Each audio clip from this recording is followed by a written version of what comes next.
জানিয়ে দেব এই মুহূর্তে হাতে পাওয়া সর্বশেষ গুরুত্বপূর্ণ আপডেট বাংলা সংবাদ। শুরুতেই থাকছে শেখ হাসিনার বিদ্বেষমূলক বক্তব্য প্রচারে নিষেধাজ্ঞা চেয়ে ট্রাইব্যুনালে আবেদন। গণমাধ্যম এবং সামাজিক যোগাযোগ মাধ্যমে ভারতে পালিয়ে যাওয়া সাবেক প্রধানমন্ত্রী শেখ হাসিনার বিদ্বেষমূলক বক্তব্য প্রচারে নিষেধাজ্ঞা চেয়ে আন্তর্জাতিক অপরাধ ট্রাইব্যুনালে আবেদন করা হয়েছে।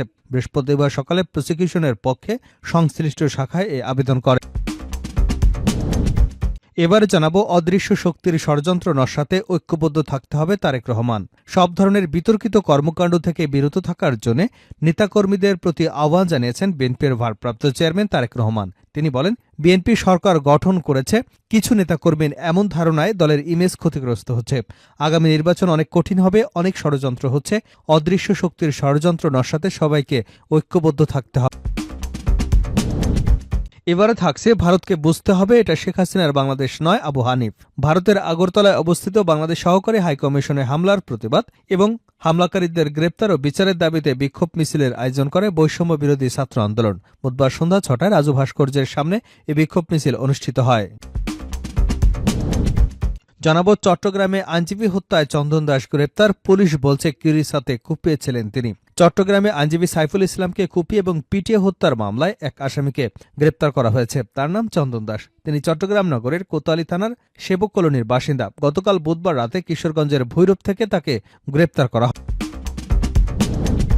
এদিকে চেন্নাইয়ে বাংলাদেশ বিরোধী বিক্ষোভ, গ্রেপ্তার ৫০০।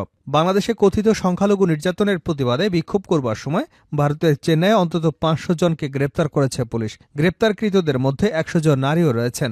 ভারতীয় সংবাদ মাধ্যম টাইমস অফ ইন্ডিয়া জানিয়েছে, বুধবার রাজার অন্তম স্টেডিয়ামের সামনে তারা বাংলাদেশের হিন্দুদের নিরাপত্তার দাবি এবং সংখ্যালঘুদের উপর কথিত হামলা বন্ধের আহ্বান জানিয়ে বিক্ষোভ করছিলেন। এই প্রতিবাদে অংশ নেন বিজেপি, আরএসএস, হিন্দু মুনানি এবং অন্যান্য হিন্দু সংগঠনের সদস্য।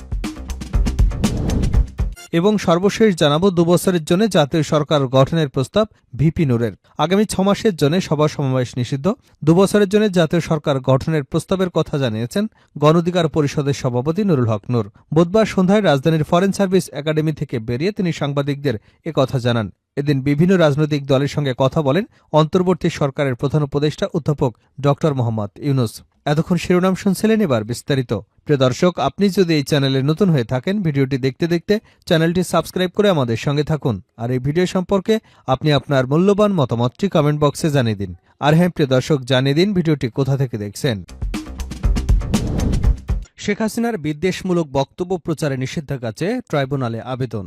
গণমাধ্যম ও সামাজিক যোগাযোগ মাধ্যমে ভারতে পালিয়ে যাওয়া সাবেক প্রধানমন্ত্রী শেখ হাসিনার বিদ্বেষমূলক বক্তব্য প্রচারে নিষেধাজ্ঞা চেয়ে আন্তর্জাতিক অপরাধ ট্রাইব্যুনালে আবেদন করা হয়েছে। বৃহস্পতিবার সকালে প্রসিকিউশনের পক্ষে সংশ্লিষ্ট শাখায় এ আবেদন করা হয়েছে।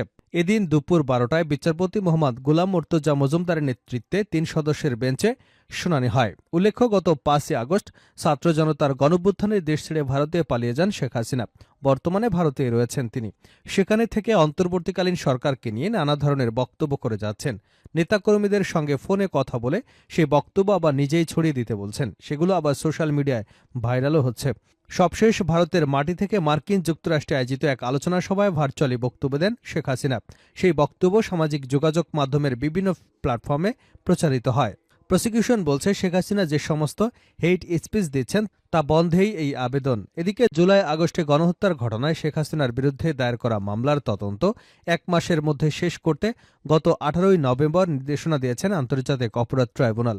আগামী ১৭ই ডিসেম্বরের মধ্যে এই প্রতিবেদন দাখিল করতে হবে। এর আগে শেখ হাসিনাকে গ্রেপ্তারে ইন্টারপোলে রেড নোটিশ জারির আবেদন করা হয়, যা এখনও প্রক্রিয়াধীন। প্রসঙ্গত, এখন পর্যন্ত গত ৫ই জুলাই থেকে ৫ই আগস্ট পর্যন্ত সারাদেশে সংঘটিত গণহত্যা, মানবতা বিরোধী অপরাধে কয়েকশো অভিযোগ জমা পড়েছে।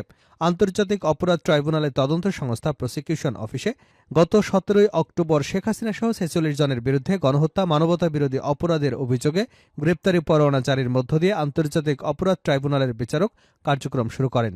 এর মধ্যে গণহত্যা, মানবতা বিরোধী অপরাধের অভিযোগে গ্রেপ্তার দেখে আওয়ামী লীগ সরকারের সাবেক ৯ মন্ত্রী, ২ উপদেষ্টা, অবসরপ্রাপ্ত এক বিচারপতি, সাবেক সচিবকে কারাগারে রাখার নির্দেশনা দিয়েছেন আন্তর্জাতিক অপরাধ ট্রাইব্যুনাল।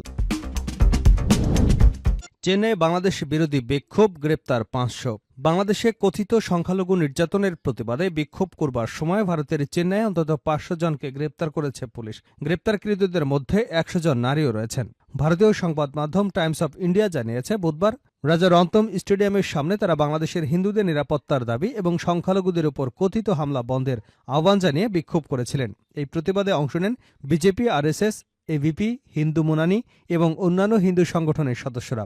হিন্দু মুনানি সংগঠন ও রাজনেতৃত্বে বিক্ষোভে উপস্থিত ছিলেন সাবেক রাজ্যপাল তামিলিসাই সাউন্দরারাজন, আরএসএস নেতা কেশব বিয়োগ এবং বিজেপি নেতা কারুনাগরাজন এবং ভিপি দুরাইস্বামী। বিক্ষোভকারীরা বাংলাদেশের সরকারের বিরুদ্ধে স্লোগান দেন এবং হিন্দুদের নিরাপত্তা অদৃশ্য শক্তির ষড়যন্ত্র নস্যাতে ঐক্যবদ্ধ থাকতে হবে তারেক রহমান। সব ধরনের বিতর্কিত কর্মকাণ্ড থেকে বিরত থাকার জন্য নেতাকর্মীদের প্রতি আহ্বান জানিয়েছেন বিএনপির ভারপ্রাপ্ত চেয়ারম্যান তারেক রহমান। তিনি বলেন, বিএনপি সরকার গঠন করছে, কিছু নেতাকর্মী এমন ধারণায় দলের ইমেজ ক্ষতিগ্রস্ত হচ্ছে। আগামী নির্বাচন অনেক কঠিন হবে, অনেক ষড়যন্ত্র হচ্ছে। অদৃশ্য শক্তির ষড়যন্ত্র নস্যাতে সবাইকে ঐক্যবদ্ধ থাকতে হবে। চট্টগ্রাম ইঞ্জিনিয়ার্স ইনস্টিটিউট মিলনায়তনে রাষ্ট্রকাঠামো মেরামতের ৩১ দফা ও জনসম্পৃক্তি শীর্ষক দিনব্যাপী এক কর্মশালায় সমাপনী বক্তব্যে যুক্তরাজ্য থেকে ভার্চুয়ালি যুক্ত হয়ে তিনি এসব কথা বলেন। তারেক রহমান বলেন, কেউ যদি ভেবে থাকে আমাদের প্রধান রাজনৈতিক প্রতিপক্ষ যাদের ভাবতাম তারা মাঠে এখন দুর্বল বা মাঠে নেই, সেটা ঠিক হবে না। সেই ভাবনাটি মাথা থেকে সরিয়ে ফেলতে হবে, কারণ ৩৫ বছরের রাজনৈতিক অভিজ্ঞতার আলোকে আমি বুঝি রাজনৈতিক প্রতিপক্ষ যদি থাকতো বা থাকতে পারত সেক্ষেত্রে নির্বাচন কতটুকু কঠিন হতো। তার চেয়ে আরও বেশি কঠিন হবে আগামী দিনের নির্বাচন। অনেক অদৃশ্য শক্তি কাজ করছে, ষড়যন্ত্র করে যাচ্ছে, বহু ষড়যন্ত্র চলছে। এই ষড়যন্ত্রকে যদি উপড়ে ফেলতে হয় আমাদের ধৈর্য ধরতে হবে, আচার আচরণে পরিবর্তন আনতে হবে। তিনি বলেন, বিগত ১৬ বছর অনেক অত্যাচার নির্যাতন সহ্য করেছেন আপনারা, সবাই মিলে সহ্য করেছি। ছোট ছোট ভুলের জন্য যাতে আমাদের এই বিসর্জন নষ্ট না হয়ে যায়, কষ্ট যাতে নষ্ট না হয় সে ব্যাপারে সচেতন থাকতে হবে। জনগণের সঙ্গে আছি, জনগণের সঙ্গেই থাকব, জনগণই আমাদের শেষ ভরসা। চট্টগ্রামে আইনজীবী হত্যায় চন্দন দাস গ্রেপ্তার, পুলিশ বলছে কিরিস হাতে কুপিয়েছিলেন তিনি। চট্টগ্রামে আইনজীবী সাইফুল ইসলামকে কুপিয়ে এবং পিটিয়ে হত্যার মামলায় আরও এক আসামিকে গ্রেপ্তার করা হয়েছে। তার নাম চন্দন দাস। তিনি চট্টগ্রাম নগরের কোতালি সেবক কলোনির বাসিন্দা। গতকাল বুধবার রাতে কিশোরগঞ্জের ভৈরব থেকে তাকে গ্রেপ্তার করে পুলিশ। সেখানে রেল স্টেশনের পাশে মেথরপট্টিতে শ্বশুরবাড়িতে যাবার পথে তাকে গ্রেপ্তার করা হয়। পুলিশ বলছে, আইনজীবী হত্যা মামলার অন্যতম আসামি চন্দন। তিনি কিরিস হাতে আইনজীবীকে কুপিয়েছিলেন। ভৈরব থানার ভারপ্রাপ্ত কর্মকর্তা শাহিন মিয়া বৃহস্পতিবার সকালে এ তথ্য নিশ্চিত করেছেন। তিনি জানান, চন্দন রেল স্টেশনে ঘোরাঘুরি করছিল। রাতে তার শ্বশুরবাড়িতে যাবার কথা ছিল, কিন্তু তার আগেই খবর পেয়ে তাকে আমরা গ্রেপ্তার করি। তাকে চট্টগ্রামে নিয়ে যাওয়া হচ্ছে। চট্টগ্রাম নগর পুলিশের অতিরিক্ত উপকমিশনার কাজী তারেক আজিজ জানান, গোপন তথ্যের ভিত্তিতে খবর পেয়ে পুলিশ ভৈরব থেকে চন্দনকে গ্রেপ্তার করে। আইনজীবী হত্যার ভিডিওতে কমলা রঙের গেঞ্জি আর কালো প্যান্ট পরা ছিল চন্দন। রাষ্ট্রদ্রোহ মামলায় গ্রেপ্তার সম্মিলিত সনাতনী জাগরণ জোটের মুখপাত্র চিনয় কৃষ্ণ দাস ব্রহ্মচারীর জামিন নামঞ্জুর হওয়াকে কেন্দ্র করে গত ২৬শে নভেম্বর আদালত প্রাঙ্গণে সংঘর্ষের ঘটনা ঘটে।